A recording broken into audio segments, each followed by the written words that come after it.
মানুষ যে কী খেতে কফি হাউসে যায় আমি সেটাই ভাবছি। অ্যাকচুয়ালি আমার গার্লফ্রেন্ড আমাকে ধোকা দেওয়ার পরেও ততটা হতাশ হয়নি যতটা না হতাশ হয়েছে এখানকার স্যান্ডউইচ এবং কফি। গল্পটা শুরু করেছিলাম বই কিনতে গিয়ে। অ্যাকচুয়ালি আমি কলেজ স্ট্রিটে বই কিনতে গিয়েছিলাম আর মামার ছেলের অনুরোধে ঢুকে পড়লাম কফি হাউসে।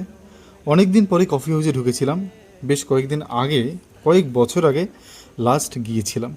অ্যাম্বিয়েন্স নিয়ে কোনো কথা হবে না, পুরো নস্টালজিক হয়ে পড়েছিলাম। মেনু কার্ড দেখে মটন আফগানি এবং মোগলাই পরোটা অর্ডার দিতেই বললো এগুলো হবে না, তাই বাধ্য হয়ে চিকেন স্যান্ডউইচ, মটন স্যান্ডউইচ এবং কোল্ড কফি অর্ডার করেছিলাম। চিকেনটা 110, মটনটা 140 এবং কোল্ড কফি উইথ ক্রিম নিয়েছিল 90 টাকা। সত্যি কথা বলতে জীবনে অনেক স্যান্ডউইচ খেয়েছি, বাট এত জঘন্য স্যান্ডউইচ আমি আমার জীবনে খাইনি। আর পৃথিবীতে এত জঘন্য স্যান্ডউইচ বানায় বলে আমার জানা নেই। সত্যি কথা বলতে 110 টাকা আমার গায়ে লাগছিল, তাই না পারছিলাম ফেলতে, না পারছিলাম খেতে।